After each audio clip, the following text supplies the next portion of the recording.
Today we are going to be reviewing the Strv 74.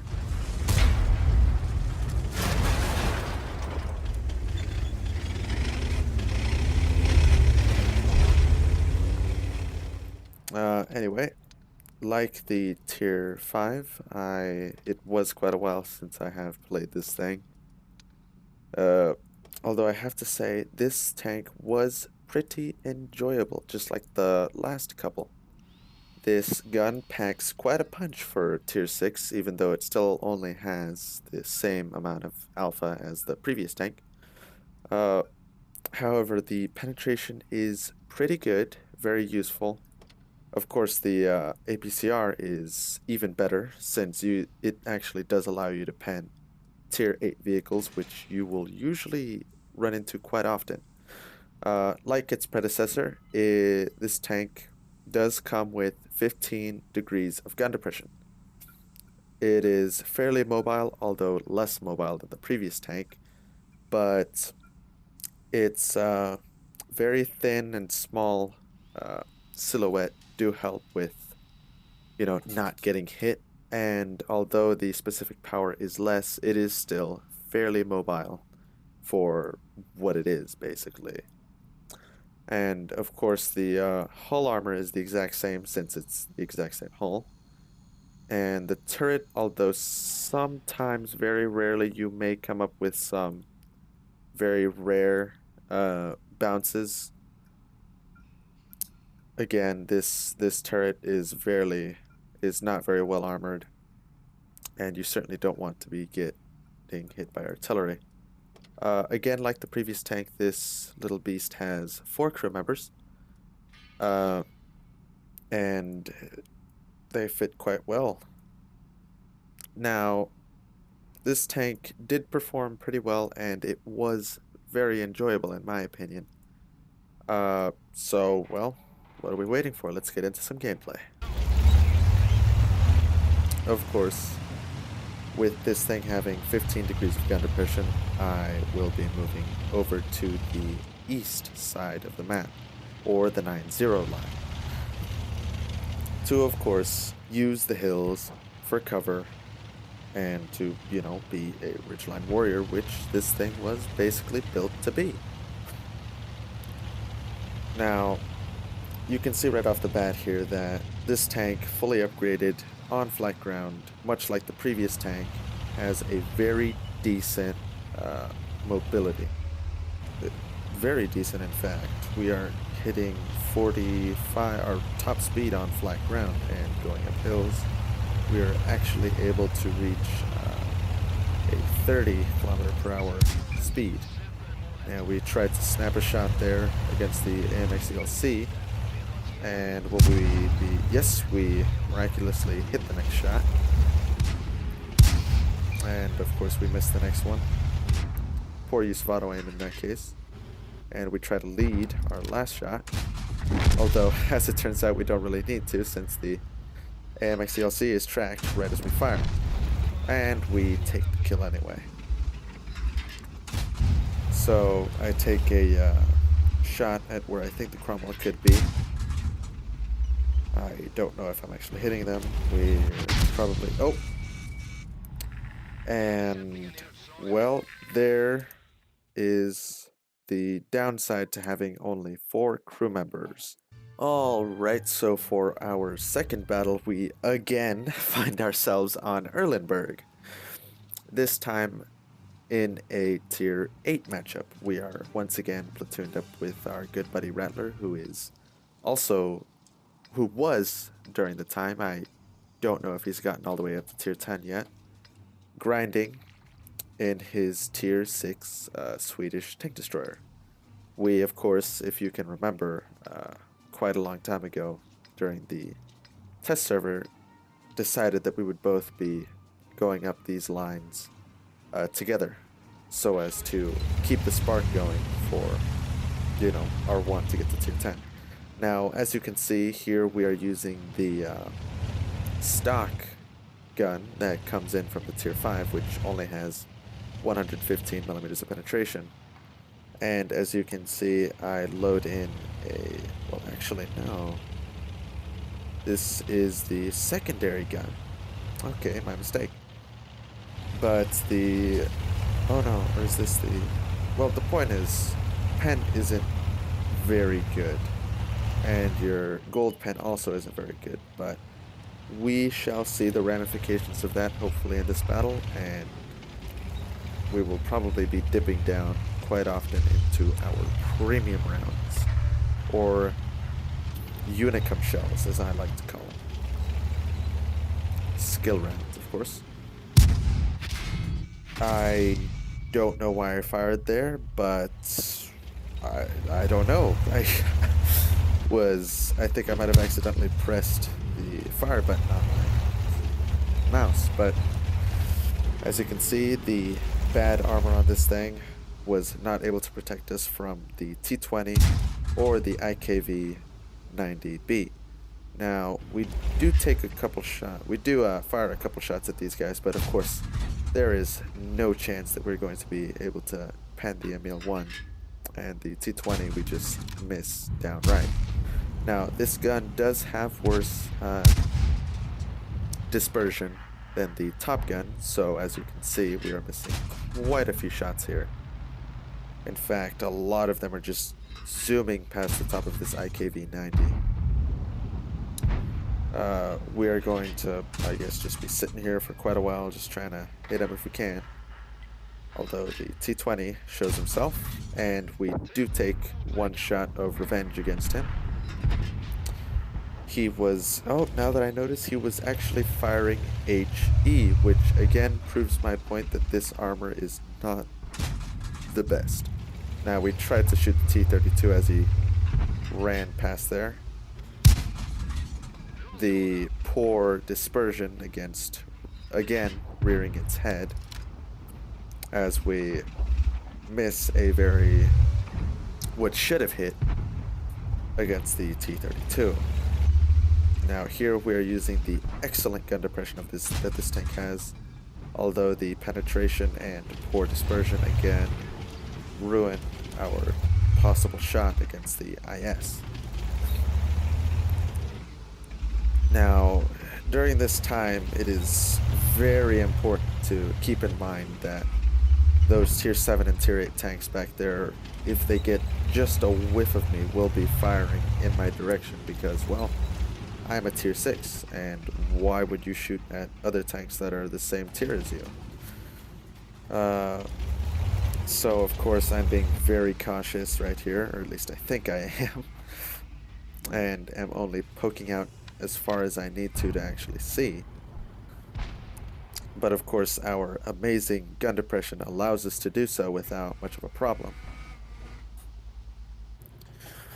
Now, we do sit here for quite a while just looking around, seeing if we can catch some shots because, well, let's be honest, you can't push forward in this tank because you've got no armor, and people would probably just focus you down. And your allies would probably call you out for being not very smart.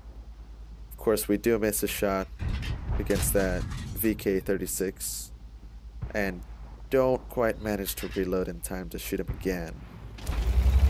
But by that point, the Emil and other tanks are actually pushing around, and that T-37 apparently decides to sue a scout against those enemies, and I guess gets tracked by the IS. Well, either way, he is dead. Now, I am, of course, trying to get up here, and important to note, as always, the good gun depression that this tank gives means I only have to show my turret. And as you can see right there, I of course don't have to expose myself very much at all in order to fire. But, well, the Hellcat from long range manages to kill me, and well, that's the end of that. Now, our final battle here is on the map El Halouf. Now, El Halouf is, of course, the big, wide open sand map that it's quite obviously is. And we are this time going up against tier 7 tanks, which the enemy team really only has one of. Of course, they do have an artillery, which, like we mentioned previously, is not something you want to get hit by. Now, El Haluf is, of course, a very good map for this tank, given the multiple ridges you have for this tank to actually use. And, of course, downhill, you can see the fairly decent mobility this tank has. Of course, it is limited by its 45 kilometer per hour top speed limit, unfortunately. But we are able to keep ahead of the Panzer IV, and, well, we do not fall too far behind the pack. Now, the position I'm going to be trying to get to is around about the same place where Rattler is right now. You can see him right where he is. And, of course, that position allows you to get shots at enemy tanks that will most likely be coming in over on that side there, and possibly get shots on other tanks that are trying to do the same for our tanks that will be crossing here. Now, I originally thought that guy was going to cross all the way, but he decides to go up against the E25. However, here I take a pot shot at the Type T-34, but end up shooting the Tiger instead. The interface somehow bugging out there, unfortunately. Now,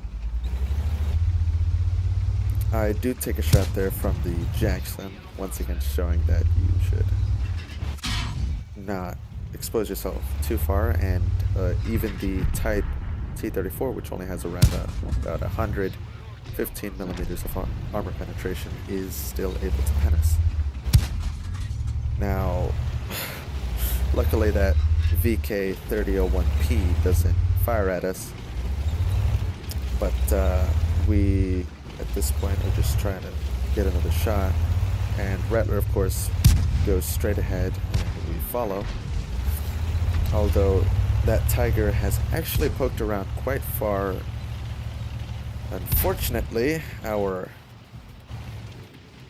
T-29 has decided to stick it in the base because, well, why fight other tier 7s that are obviously weaker than you are, because, you know, lol, why not just base camp? And we are left with the Panzer IV, Rattler, and the IKV-65-2 and the SU-100 to completely guard this entire sector of the map. Now, I'm not saying that it is completely impossible, however, given the current situation, we may get overrun. Now, I do get penned by the Tiger there, but thanks to the reload, I am able to fire a shot into the Tiger before he fires back at us. Interesting to note here that you should not be playing chicken with the Tiger because, well, he will out-DPM you. And of course, the great hot dog machine, the TOG 2, the ship and honor of the Royal Navy approaches. And luckily we narrowly miss a shot from him.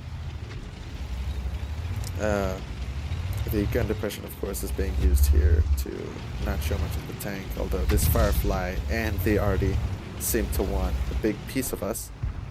I don't know if the Firefly will actually manage to kill us here. No, he apparently misses. And misses again. The Tiger now, of course, trying to get us as well, although we fire one through his gun mantlet. Now, I can one-shot that Firefly if given the chance. However, this VKP does unfortunately manage to take us out. However, we did get around about 1,400 damage in that short period of time. And had that T-29 been there to help us, we could have probably made it. However, unfortunately, that simply wasn't the case, and our tomato T29 just didn't get stuck in. So unfortunately, I don't have any more replays to show of this tank, but this should give you a realistic expectation of what there is to expect from this vehicle. Alright, so our first battle, which was unfortunately cut short by the artillery, because already balanced, uh, we did showcase some gun depression, but there really wasn't anything to show for it here other than us just managing to kill the AMX ELC. However, in our second replay, we did showcase a little more with the gun depression, although we really only got 3 shots off. And of course, this tank doesn't do very well against higher tier opponents like tier 8 tanks. So unfortunately, we weren't able to do very much. And in our final battle here in the Strv 74, we did manage to do quite a bit more, although it did leave quite a bit wanting because, well, we still were fighting higher tier opponents and we still didn't manage to do much. However, the gun depression showcased did net us 1400 damage and second place on the winning team. And of course, a Confederate medal for shooting up 6 enemies. So, well, that is the STRV 74. Overall, my take on it, don't get your hopes up.